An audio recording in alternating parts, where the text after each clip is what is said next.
So let me give you a brief kind of like 5-minute like history of my own life journey and then talk about what I mean by that, because it'll help set the context about what I'm talking about.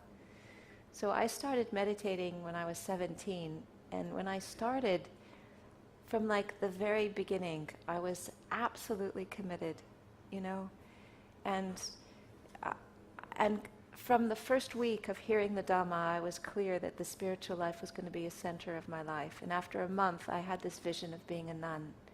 And so I came into the Dhamma with this sense of determination that if only I could meditate enough, and then that would be a way to relieve all my suffering. And at 17, what I imagined was that everybody would love me, that would be the result. When you practice meditation enough, then everybody will love me, that would be the result. So I had an interesting kind of hunger for love that was part of my initial aspiration. And then after 20 years of meditating in a very dedicated and committed way, I began to see that there were certain things that the meditation were not helping me to address. And so I started exploring other philosophical frameworks and parallel practices that would help.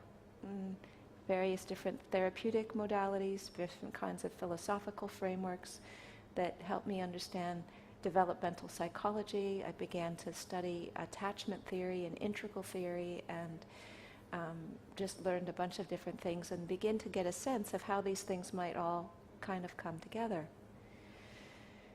And then I had an immersion experience in the bush in Australia, which through nature and doing psychoanalytic dream work, the combination of nature, psychoanalytic dream work, and the bodhisattva vows, the combination of the three, began to open up some of the stuff that I didn't have access to, and I began to see some of the layers of what was actually I was dealing with. So awakening, as I understand it and experience it, has to do with definitely developing skillful things in life, but the path of progress is to open up more capacity to see the nature of reality. But it doesn't necessarily help us with the developmental tasks in the psychological framework of growing up. Okay?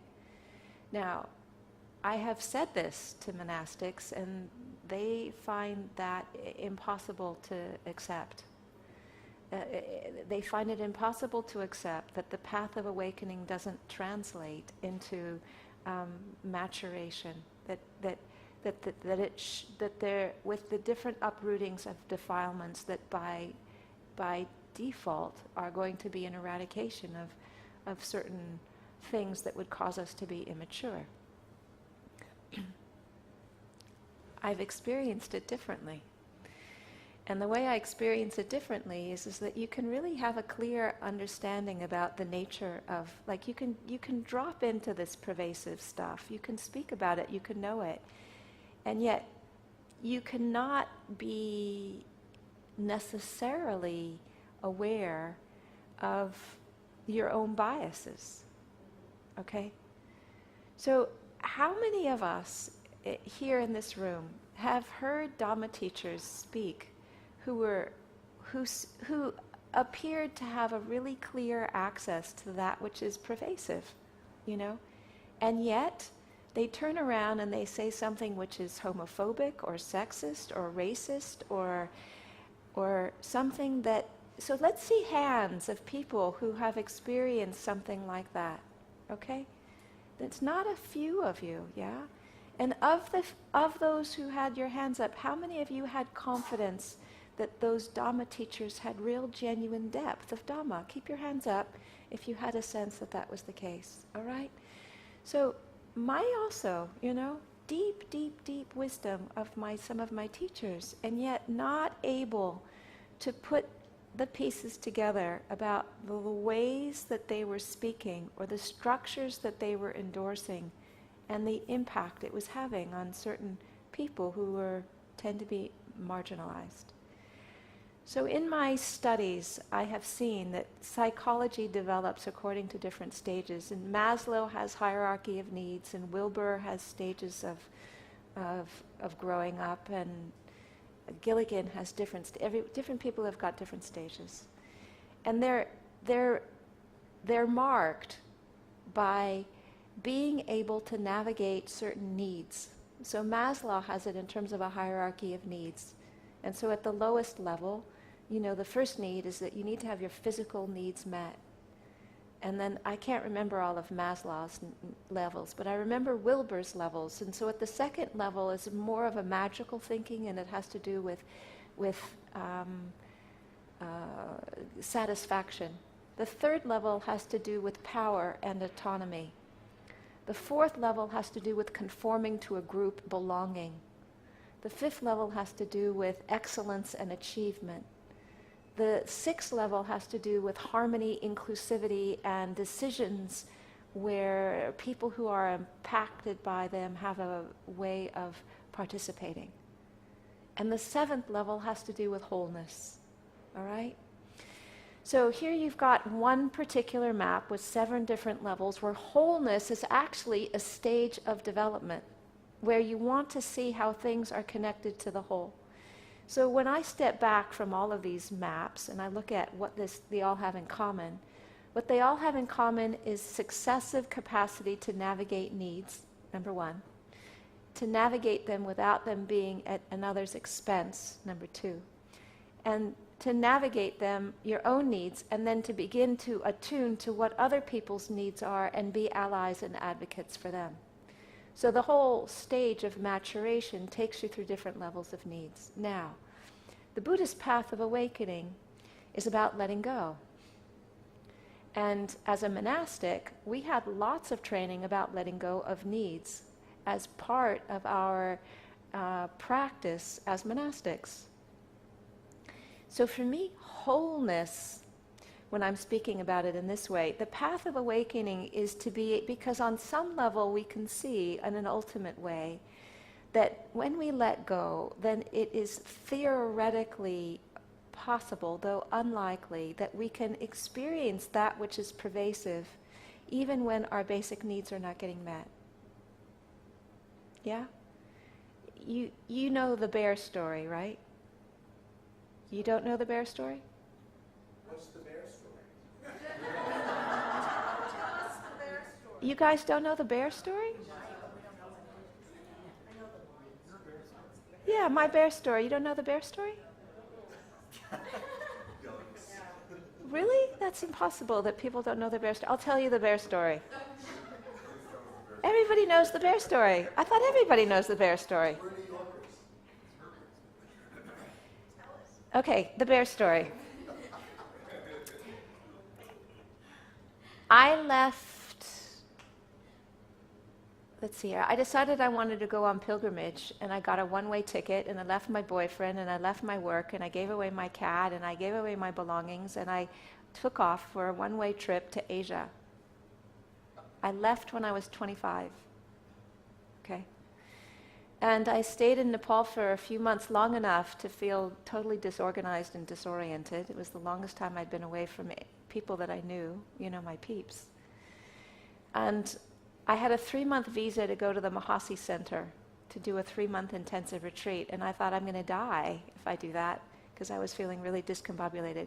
So I'm a nature girl. I like nature. So I thought, well, I'll go up to McLeodganj and spend some time in the mountains, and then see if I can get some of this restlessness out of my system, and then head on to Burma, So I was traveling by myself. So I got to McLeodganj, and I thought, I need to get into the mountains. But I had made a few promises before I left, and one of the promises was that I wouldn't go into the mountains by myself. As much as I had gone backpacking by myself for years, but I wouldn't do that in Asia. It didn't feel like that was going to be a wise and skillful choice. So I needed to have a companion. So in the guest house, there was a man who looked honorable and trustworthy, and so I asked him if he would join me on this overnight trip. And he said, sure. His name was Brian. So Brian and I made a packed lunch and a picnic, and we took our stuff and our sleeping bags and our backpacks, and we walked up the mountain and we slept underneath the stars. It was the full moon of May. 2 nights before the full moon of May. He got up and went to photograph the goats, and I was doing loving kindness meditation. We dropped our big packs and we head off the trail, which was for me my happy place. Walking off trail was my happy place. So we walked off the trail down to the stream and washed our face and had our picnic, and we're coming up. And as we're coming up, it was really steep, you know. So I've known Brian 2 days, like not very long. We don't know each other that well. So he scrambles on top of a rock and is asking me if I can climb up it, which was like not a problem, you know, totally easy. So he's on top of this rock and I'm on the ground and I'm looking at the rock. And I said, Brian, did you notice that there's a cave here? And I've got sunglasses on and my hat on and I'm wearing my backpack and I've got a dress and I'm looking in the cave and I can't see anything in the cave. And the cave was as far away as you are, not very far away. And from the cave came this incredible noise, like an unbelievable noise, like something you would have never in your life heard and hope you would never, ever hear again. And from that distance comes running at me very fast was a very large Himalayan black bear. And so when the bear's face was this far away from mine, several things happened, all in a succession. I went for refuge, I screamed, I jumped, I screamed again, and I passed out from fear. I came to, and somehow I ended up, there was a branch that was completely horizontal to the ground, and my belly was pressed against the branch, and the bear was straddling me with his belly pressed against my back, and he was chewing on my head. So the first moment of mindfulness, as you might imagine, was filled with fear.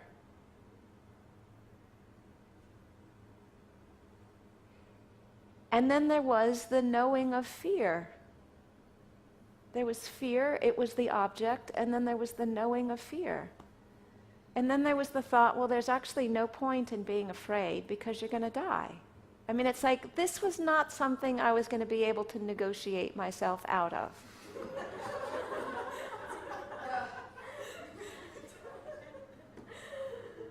And there was the knowing of the thought. And then the sound of, and then I just let go, you know, the way sometimes you can when there's not a whole lot of other options left.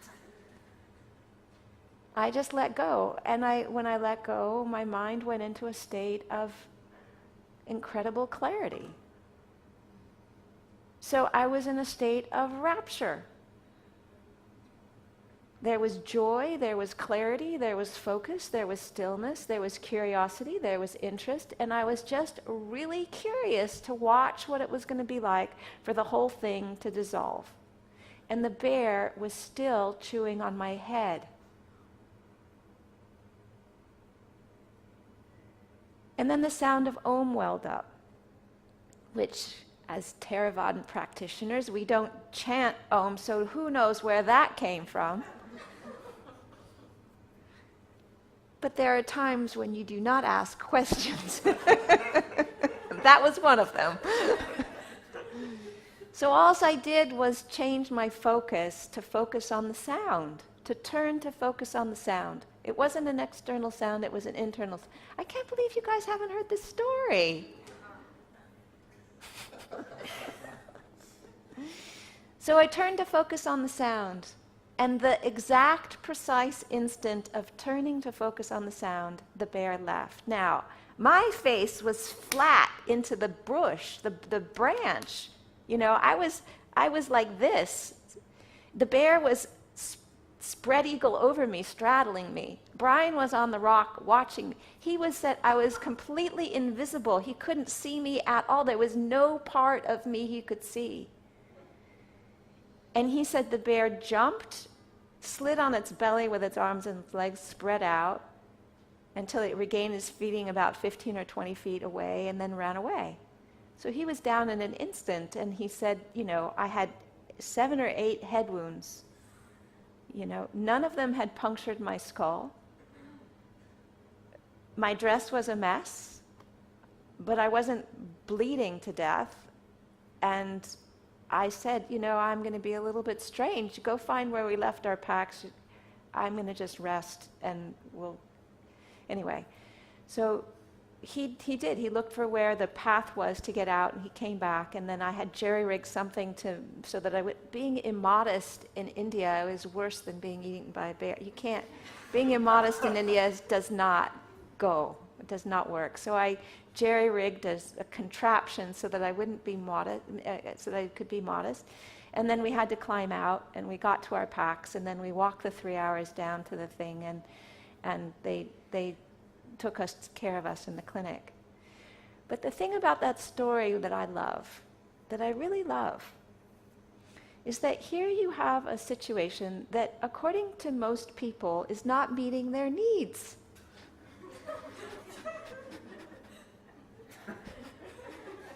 It's not meeting my needs.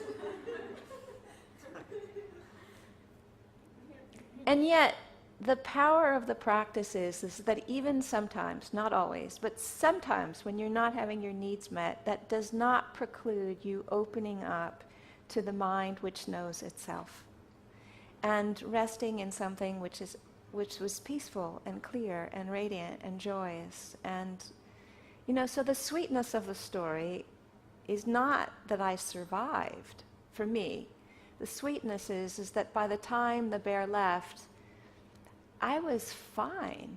I was going to be fine no matter what happened, no matter what the outcome was going to be,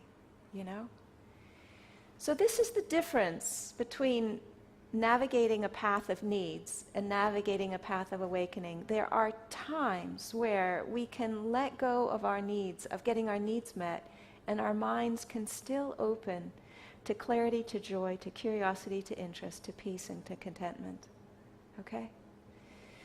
But my experience living as a monastic is that we get so focused on letting go of our needs that we don't actually track them very well. And so part of what I have done had to do in the last few years is start actually pulling them out. Like, what are my needs? What do I want? And learn to understand, the way in which I have avoided them, not in the Dhammic sense where I'm going into a void, but going into the transcendent as a way of trying to ameliorate them. And so for me, wholeness is the willingness to actually know what my needs are, to know what they are, to advocate for them, not in a way where I abandon the path of awakening, but not in a way where I take up the path of awakening in order to abandon my needs. So, one other part of this story, for me, is that in addition to navigating wholeness, which is a psychological process of maturation and development, and that ideally, if you have healthy family situation, will proceed by itself without needing intervention. For many of us who've had less than ideal circumstances a few times or more, there are ruptures in our psychological healthy development. So there needs to be some support for that natural maturation to take place. And one of the ways that shows up is in attachment strategies, the way in which we perceive the world based on the kind of support or lack of support that we got in our formative years. So when you have parents that are attuned and caring and loving and are able to help support you when you're scared to move out and rejoice when you are coming back and are there for you when you fall down and hurt yourself, your sense of yourself, your sense of the world, your sense of what happens in relationship is completely different than when those kinds of basic supports are not present. So attachment strategies is a process of healing in order to come into the experience of wholeness. Trauma is also like that. Trauma impacts our nervous system, so that when we've had traumas, the way that we react to things is different than when we don't.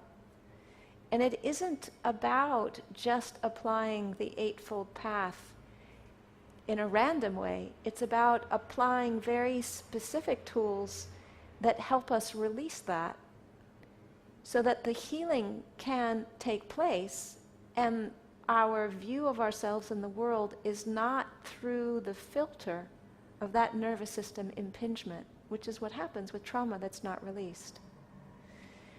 So wholeness, for me, is the psychological path of maturity.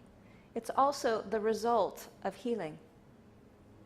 And for me, it's a shortcut for saying whole life path that includes a path of awakening, a path of wholeness, a path of healing, and a path of engagement, where we can be with ourselves and with each other in the way that we have been today, or we can show up in our communities or in the world in a way where we bring the fullness of our integrative experience to bear.